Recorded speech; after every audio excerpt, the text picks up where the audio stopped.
Dando continuidade ao nosso estudo sobre o metabolismo secundário das plantas, este universo a ser explorado, nesta videoaula nós vamos entender como acontece o estudo desses compostos naturais, desses compostos que fazem parte do metabolismo secundário.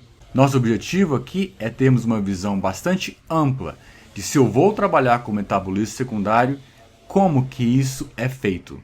E aí, dependendo da situação em que vocês estiverem trabalhando, vocês vão fazer ajustes neste caminho. É como se nós estivéssemos fazendo uma viagem, em que eu vou sair de Brasília e vou a Belo Horizonte. E eu sei que eu tenho que pegar a 040, que vou passar por determinados pontos, por determinadas cidades. Eu sei esse caminho geral, mas eu não sei os detalhes. Eu não sei qual curva que eu vou fazer, onde eu posso acelerar, onde eu tenho que desacelerar, onde que estão os pedágios, eu não sei nada disso, onde eu vou parar para comer. Mas eu sei que eu tenho que passar pelos pontos 1, 2, 3, 4, 5, até chegar em Belo Horizonte. Mais ou menos a mesma coisa aqui. Nós vamos ter uma visão geral de quais são as etapas que eu tenho que fazer, que eu tenho que passar, que eu tenho que percorrer, para que eu possa trabalhar com o metabolismo secundário das plantas. E a primeira coisa está relacionada com a coleta de material. Em função da elevadíssima biodiversidade que existe nos diversos ecossistemas, cada um com suas particularidades, sem puxar sardinha para nenhum dos ecossistemas, imagine que vocês vão trabalhar com a planta nativa dos cerrados, que existe o potencial dela ser utilizada para o controle da diabetes. Aí você sabe que existe essa planta, você sabe qual planta que é. Ótimo! E agora você vai lá no campo e vai fazer a coleta do material. A pergunta é, como que você coleta este material? E aqui eu quero chamar a atenção de vocês, são para esses detalhes. Primeiro, essa substância ela está sendo expressa em qual órgão? Ela está sendo expressa nas folhas? Está sendo expressa nas raízes? Está sendo expressa no caule? Está sendo expressa na casca? Está sendo expressa no fruto? Na flor? Na semente?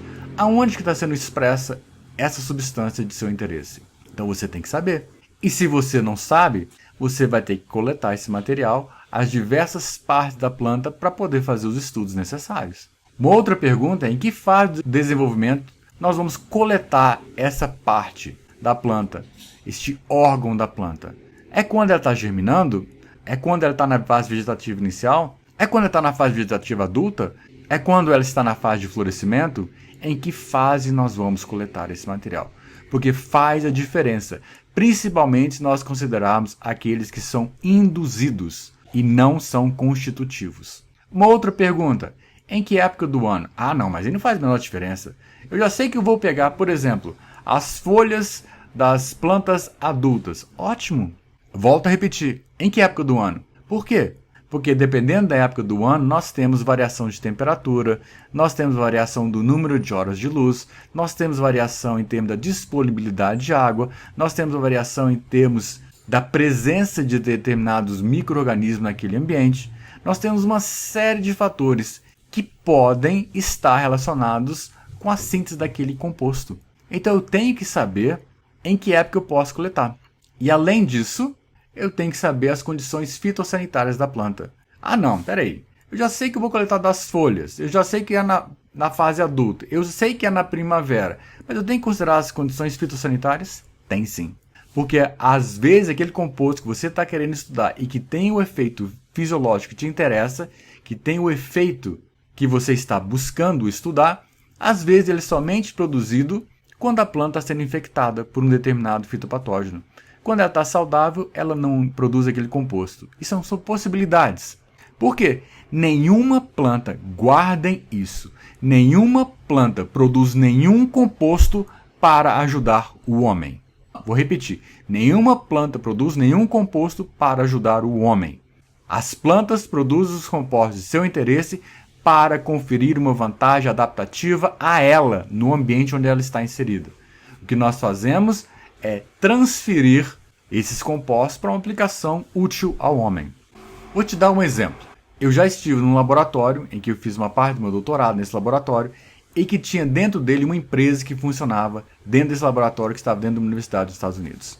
E uma das coisas que eles faziam era prospecção de biomoléculas para uso na saúde humana. Longa história, curta versão. eles encontraram uma planta que foi identificada que tinha um efeito anti-inflamatório.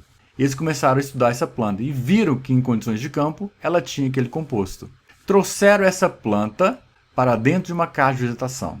E dentro da caixa de vegetação começaram a trabalhar com hidroponia, fornecendo tudo que a planta precisava para crescer, para que estivesse a planta inteira crescendo em condições hidropônicas. Quando foram analisar a presença daquele composto específico nas plantas produzidas em caixa de vegetação com hidroponia em ambiente totalmente controlado, a produção do composto de interesse tinha reduzido drasticamente. A planta em condições de campo produzia muito mais daquele composto do que as plantas cultivadas em hidroponia, em caixa de vegetação, com todos os cuidados possíveis e imagináveis. Então, quando a gente vai coletar o material para fazer estudo de produtos do metabolismo secundário, nós temos que levar em consideração todos esses fatores quando nós estamos coletando esse material. Porque não adianta nada eu coletar um órgão que não produz aquele composto. Se eu sei que um órgão produz aquele composto, não adianta coletar aquele órgão na época de desenvolvimento da planta que não produz aquele composto. Além disso, eu tenho que coletar aquele órgão naquela fase de desenvolvimento na época do ano que produz. Principalmente quando nós estamos trabalhando com aqueles produtos metabolísticos secundários que não são constitutivos, mas que são induzidos. E além disso, eu tenho que levar em consideração as condições fitossanitárias. Nessa mesma linha de raciocínio, desse exemplo dessa empresa que funcionava dentro do laboratório, quando viram que essa substância de interesse não era produzida na concentração necessária, o que eles faziam? Eles mimetizavam o ataque de fitopatógeno. Eles não atacavam a planta, não colocavam fungos ou bactérias específicas dentro da caixa de vegetação para atacar aquela plantação. Não. Eles sabiam como que determinadas bactérias e fungos eles afetavam aquela planta, eles compravam aqueles compostos e colocavam, sabe aonde? Na solução hidropônica, como se fosse um nutriente mineral. E agora a planta absorvia aquele composto, ela achava que estava sendo infectada, ela mudava completamente seu metabolismo e começava a expressar aquele composto de interesse numa concentração um pouco mais elevada. Pensem sobre isso. Uma vez que eu já coletei o material, eu tenho que fazer a extração daquele composto. E essa extração é uma extração físico-química.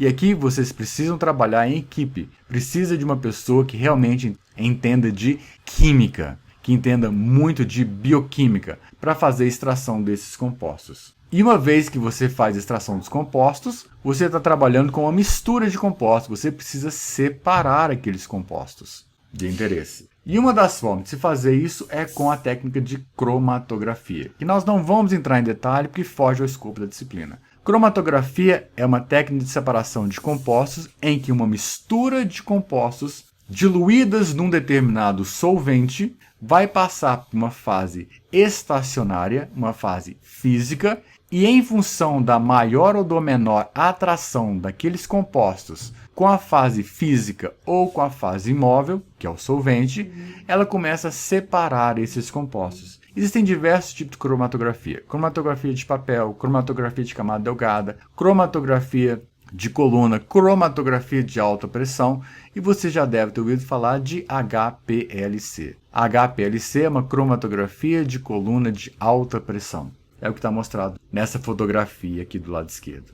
Nesse gráfico, isso está mostrando um gráfico de separação. Então eu coloco a minha mistura toda dentro do equipamento, do HPLC, e agora ele vai passar por uma coluna sob alta pressão, e agora, em função da afinidade maior ou menor daquelas substâncias com a parte sólida ou com a parte solvente, começa a separar. Então eu vou coletando amostras em tempos diferentes. Nesse caso aqui, com 1 minuto, com 2 minutos, 3 minutos, 4 minutos, 5 minutos, eu vou coletando. E com essa separação começam a aparecer determinados picos desses compostos, como por exemplo, por volta dos 13 minutos tem um pico muito grande aqui, por volta dos 9 minutos tem outro pico aqui, por volta dos 10 minutos eu tenho outro pico aqui, e assim sucessivamente. E assim você consegue separar os compostos. Beleza, agora que já separei, eu vou lá e coleto. Qual pico você vai coletar? Qual deles? Ah não, esse pico maior aqui. Aqui que está meu composto. Como é que você sabe disso? Você não sabe. Pode ser que nesse pico aqui não tenha absolutamente nada a ver com aquele metabólito de seu interesse.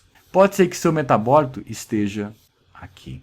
Então você tem que coletar todos os picos e fazer as análises. E pode ser que, na verdade, estes picos aqui sejam uma mistura ainda de compostos. Você tem que fazer um subfracionamento. Então é extremamente complexo. Então tem que ter pessoas que entendam desse processo físico-químico de extração e separação e identificação de substâncias. Trabalha-se em equipe. Então você tem que testar a atividade para cada um dos picos que você coletou. E se a sua planta produz o composto de interesse, por exemplo, nesse pico menor aqui, você tem que ver a questão se vale a pena continuar com seu estudo ou não por causa do escalonamento. Quanto de planta você precisaria para ter aquela substância de interesse? Tem que ver se é viável do ponto de vista técnico e do ponto de vista econômico trabalhar com aquela substância. O que eu quero aqui é simplesmente despertar vocês para esse universo. E uma vez que eu separei os compostos de interesse, eu tenho que determinar a sua atividade. Então, para cada um deles, eu vou fazer uma análise bioquímica. Pode ser uma análise in vitro, uma reação enzimática que eu sei que pode ser afetada por aquela substância, ou pode ser uma análise in vivo, em que eu vou colocar um organismo vivo em presença dele. E são tudo testes preliminares. Então, por exemplo, eu sei que uma substância ela tem efeito como herbicida natural. Então eu posso fazer um ensaio in vitro para ver se ela vai bloquear alguma reação conhecida que afeta a viabilidade das plantas. Ou eu posso pegar aquele composto e fazer aplicação em plantas modelo para ver se realmente tem efeito herbicida. Então, recapitulando, eu coleto o material, eu faço extração, eu faço separação e agora eu faço a determinação. E achei que num determinado pico, quando eu fiz a cromatografia, tinha um determinado composto que eu não faço a menor ideia do que seja, que tinha uma atividade de interesse. E agora, então eu preciso fazer uma análise para identificar essa substância. Eu tenho que fazer uma análise estrutural daquelas moléculas de interesse. E isso é feito de que forma? Através do espectrofotômetro de massa. É um outro universo em que agora as substâncias que nós separamos por cromatografia, que foram coletadas individualmente, agora eu vou submeter a um espectrômetro de massa, que nada mais é do que submeter aquelas moléculas, aquelas substâncias, a feixes iônicos muito fortes que eles vão quebrar a molécula. E ao quebrar aquelas moléculas, eles vão liberar todas as partes que compõem a sua estrutura. É como se eu tivesse uma foto, e agora eu pego essa foto e corto ela em quadradinhos bem pequenininhos, totalmente aleatórios, e ao fazer isso agora, eu tenho toda aquela foto como se fosse um quebra-cabeça todo misturado. É exatamente o que nós estamos vendo aqui, neste gráfico. Cada um desses picos, 1, 2, 3, 4, 5, e assim sucessivamente, é um determinado composto distinto. E agora, com bastante experiência, e utilizando softwares que você compra e são extremamente caros, você agora joga isso dentro desse software e agora ele vai te dar as possibilidades estruturais da molécula que compõe aquele pico. Deem graças a Deus se naquele pico tiver apenas uma única substância, porque se for uma mistura de substâncias, isso aqui vira um balaio de gato. Mas considerando que naquele pico tivesse uma única substância, agora você entrega isso na mão de um especialista, a não ser que você seja especialista, que vai passar a sua amostra pelo espectrômetro de massa e vai agora, utilizando softwares específicos, montar a provável estrutura da sua molécula de interesse. E uma vez feito isso, agora eu já sei qual que é a minha substância, eu preciso fazer as minhas análises complementares relacionadas com aquele metabólito específico. E se você estiver pensando em utilizar isso para a saúde humana, a conversa muda de figura. Porque aí vem toda uma regulação feita pelos órgãos especializados nesse tipo de trabalho por questão de segurança. Nós podemos ver isso perfeitamente agora, nessa época de pandemia, em que as agentes reguladoras no mundo inteiro, no Brasil, a Anvisa, ela tem os parâmetros de segurança. E todo medicamento, para chegar a ser utilizado pelo público, ele requer uma série de análises. In vitro, in vivo e no campo. Isso aí envolve muita responsabilidade, envolve muito dinheiro. Mas aqui nós temos as etapas todas quando você vai trabalhar com metabólitos secundários. Desde a coleta até a identificação da substância, para depois fazerem as análises complementares específicas para aquele tipo de estudo que você está querendo fazer. E aqui está, só para ilustrar, a planta que eu mencionei para vocês que tinha um efeito anti-inflamatório e que era conhecido como PMI, PMI em um determinado número, que eram os picos que eram coletados. E eles faziam os estudos em condições in vitro e depois faziam os estudos em condições in vivo para avaliar a efetividade daquele composto, para ser utilizado como anti-inflamatório para o homem. E vejam, estava trabalhando com hidroponia. Basicamente era isso que nós tínhamos para passar para vocês nessa videoaula e nos vemos na nossa próxima videoaula. Até a próxima!